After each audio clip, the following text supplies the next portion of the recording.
오늘 우리에게 주신 하나님의 말씀 보도록 하겠습니다. 베드로전서 3장 13절로 17절 말씀입니다. 생명의 샘가 12월 11일 수요일 말씀, 고난 중의 선행 함께 읽겠습니다. 또 너희가 열심으로 선을 행하면 누가 너희를 해하리요. 그러나 의를 위하여 고난을 받으면 복 있는 자니 그들이 두려워하는 것을 두려워하지 말며 근심하지 말고 너희 마음에 그리스도를 주로 삼아 거룩하게 하고 너희 속에 있는 소망에 관한 이유를 묻는 자에게는 대답할 것을 항상 준비하되 온유와 두려움으로 하고 선한 양심을 가지라. 이는 그리스도 안에 있는 너희의 선행을 욕하는 자들로 그 비방하는 일에 부끄러움을 당하게 하려 함이라. 선을 행함으로 고난받는 것이 하나님의 이 뜻일진데 악을 행함으로 고난받는 것보다 나으니라. 아멘. 베드로 사도는 그 소아시아 지역에 흩어져 있는 여러 교회들을 향하여 당부의 편지를 쓰고 있죠. 그들이 처한 상황은 로마의 박해라고 하기보다는 대박해라고 하기보다는 흩어져 있는 곳에서 유대교인들 혹은 유대인이라고 한다면 그리스도교로 개종한 유대인이라고 한다면 그 흩어져 있는 곳에서도 회당을 구성하고 있는 유대인들이 있습니다. 그들로부터 오는 박해, 그들로부터 오는 불이익 이런 것이 있겠죠. 뿐만 아니라 또한 그곳에서 개종한 헬라 헬라인 그리스도인도 있죠. 그러나 그들도 역시 마찬가지로 로마로부터 우리가 역사적으로 알고 있는 그 대박해를 받고 있기보다는 여러 우상 숭배를 하고 있는 그 문화 속에서 오직 예수 그리스도만 주님이시요 하나님이시요 하는 그런 신앙을 갖고 있을 때 여러 가지 사회적으로 불이익을, 관계적으로 불이익을 당할 수밖에 없는 것이죠. 그러한 불이익과 고난을 당하고 있는 그들을 향하여서 이 흩어져 있는 나그네로서, 성도로서 어떤 대처를 하고 어떤 삶을 살아야 하느냐에 대한 말씀을 전해주고 있어요. 오늘 말씀 가운데에서는 이 고난당하는 성도들이 어떠한 처신으로 살아야 할 것인가에 대한 말씀을 주고 있죠. 13절에 보니까 너희가 열심으로 선을 행하면 누가 너희를 해하겠느냐라는 말씀을 하고 있어요. 지극히 상식적인 말씀이죠. 보통은 선을 행하며 해를 받기보다는 칭송을 받게 되어 있어요. 그런데 16절에 보면 어, 너희의 선행을 욕하는 자들도 있다는 거죠. 왜냐하면 그들의 선이 문제가 아니고 그들이 믿고 있는 그 신앙에 대하여서 불편한 마음을 가지고 있다면 성도들이 행하고 있는 그 모든 것들이 그 선행이라 할지라도 그것을 조롱하는 자들이 있다 하는 것이죠.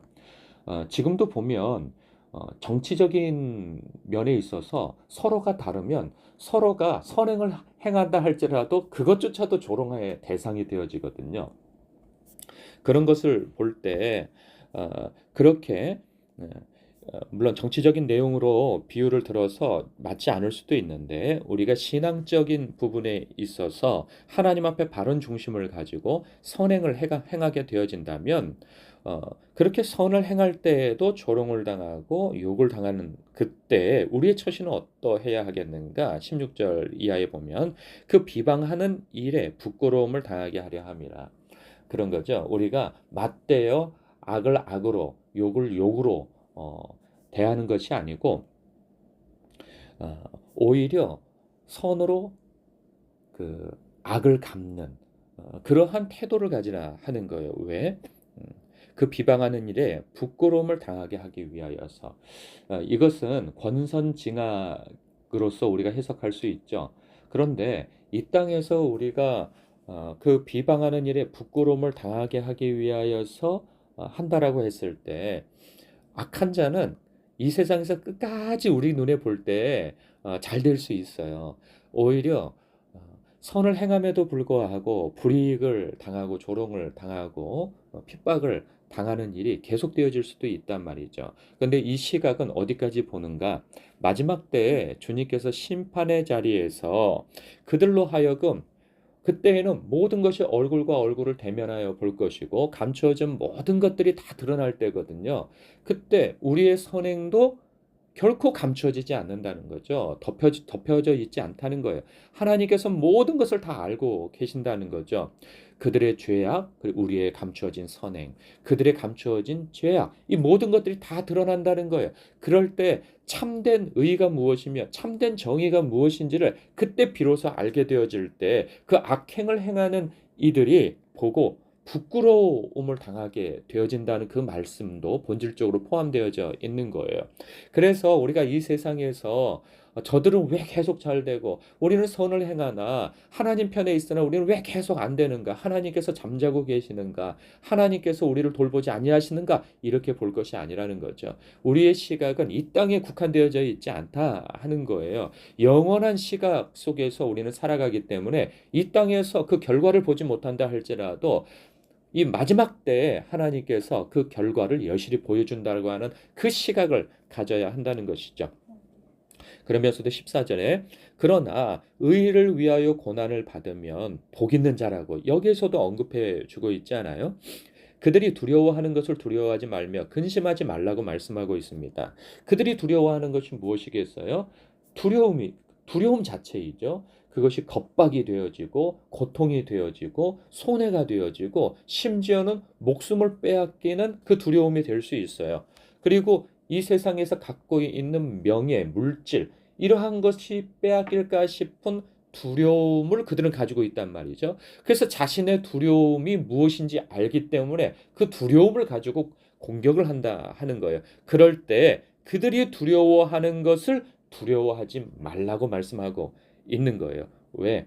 우리는 영생을 가진 자들이기 때문에 그것은 썩지 않고 쇠하지 아니하고 더럽혀지지 않는 영생이요. 또 하나님께서 영원히 주시는 상급이기 때문에 그 영원한 관점에서 우리가 시선을 두고 산다면 이 땅에서 보통 사람들이 두려워하고 있는 그것을 두려워하지 않고 근심하지 않고 우리의 믿음을 지키며 살 수 있다는 말씀을 하고 있어요. 우리의 진정한 믿음은 거기에 있는 것이죠. 그런가 하면 15절에 너희 마음에 그리스도를 주로 삼아 거룩하게 하고 우리가 그렇게 어, 대적을 당하고 불이익을 당하고 하는 가운데에서 사람들은 미혹을 당합니다. 오늘날은 우리가 이제 다른 나라에 이 자유가 없는 곳에서 사는 것이 아니라 자유로운 국가에서 살고 있거든요. 이 종교의 자유를 가지고 있습니다. 그래서 우리가 믿고 우리가 가지고 있는 신념을 빼앗을 자는 없어요. 그것을 가지고 방해할 자는 없습니다. 그렇기 때문에 우리는 비교적 굉장히 평안한 가운데 신앙생활하고 있어요. 여기서 언급되어지고 있는 그러한 극한 불이익은 없단 말이죠. 그러나 이것이 우리에게 시험이 아니고 오늘날 우리에게 주어진 시험은 그것 못지않고 어쩌면 그것보다 더 강한 어, 그 대적이 되어지는 거죠. 그럼 뭐냐? 그것은 바로 미혹이요, 유혹입니다. 이 세상에서 경쟁 체계에서 내가 도태되는 거 아닌가? 내가 저들이 누리는 거 나는 못 누리는 거 아닌가? 이러한 거죠. 그리고 즐겁고 재밌고 하는 그러한 것들, 어, 육신의 정욕과 안목의 정욕과 이생의 자랑들.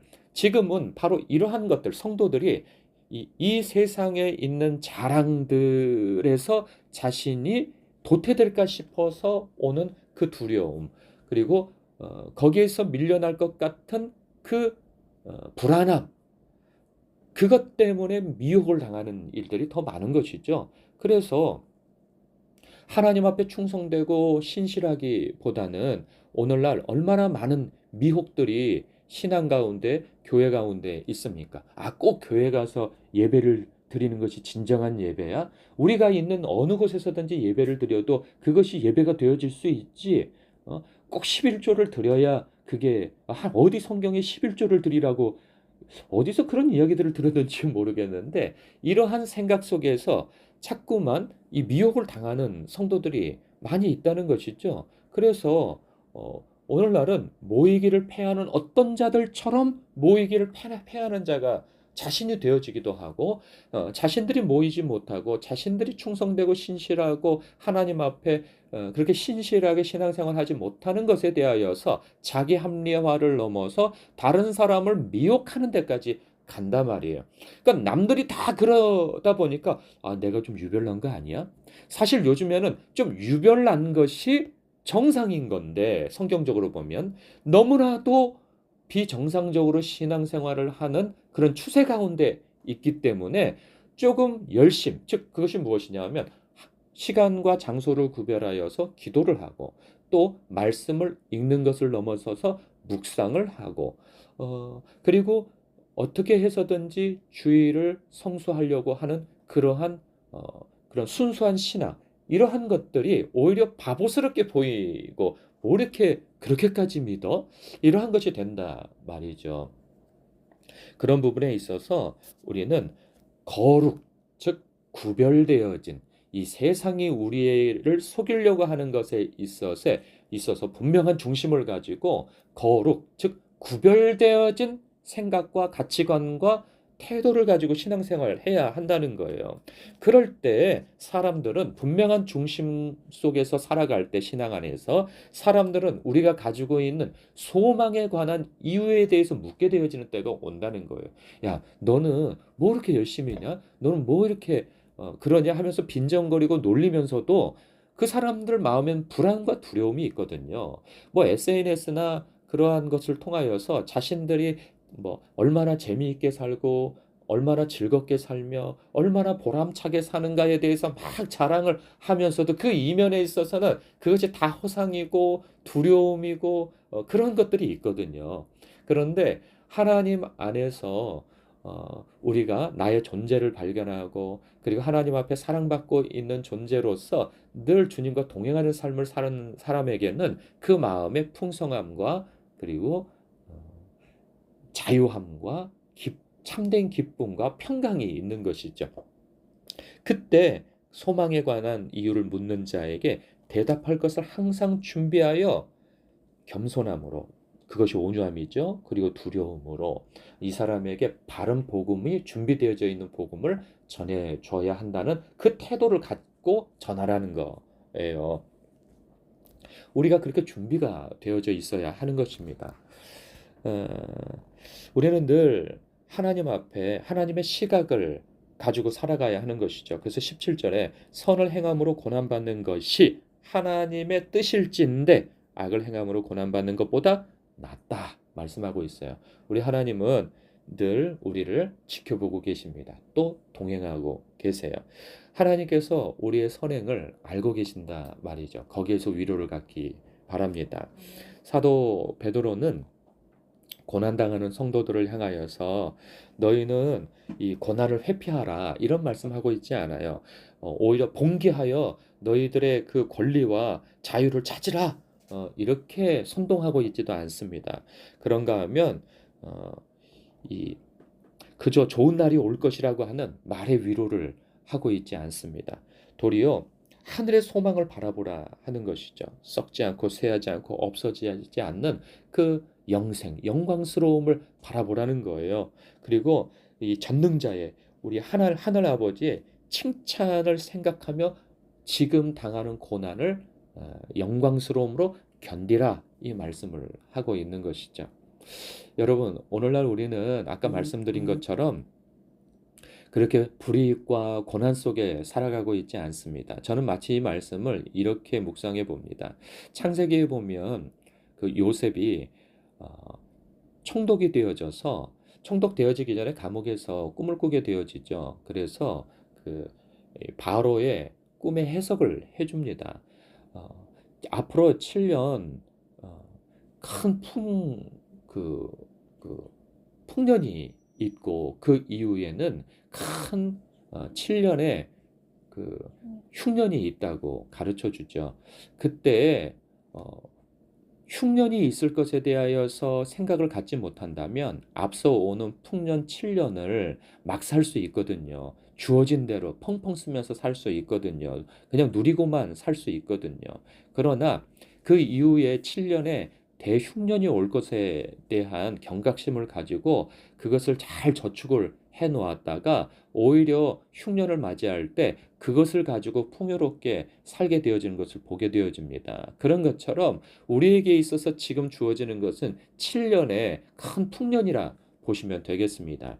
이럴 때 그냥 누리는 모든 것을 누리고만 살겠다라고 하는 것보다는 장차 올 왜 성경은 마지막 때에 올 그런 대흉년 즉 박해와 고난과 어려움이 있을 거라고 예언을 하고 있거든요. 요한계시록이 그래요. 어, 그렇기 때문에 우리의 삶 속에서 지금 당장 우리가 평안하다고 해서 계속 평안한 것이 아니고 우리의 신앙이 어, 나중에는 방해를 받을 수 있고 나중에는 대적을 받으며 그리고 고난을 당할 수도 있단 말이죠. 그러한 때를 대비하여서 지금부터 우리가 우리의 영혼을 주님 안에서 차곡차곡 그 신실함과 거룩함과 그리고 하나님 안에서 사는 그러한 태도하는 그 가치관을 차곡차곡 쌓아두지 아니하면 우린 고난 가운데 다 무너지게 되어지는 것이죠. 이때부터 그런 유혹에서도 단련되어진 믿음을 가지고 참된 소망을 붙잡고 사는 그러한 훈련이 되어지시기를 주님의 이름으로 축복합니다. 네. 기도하겠습니다.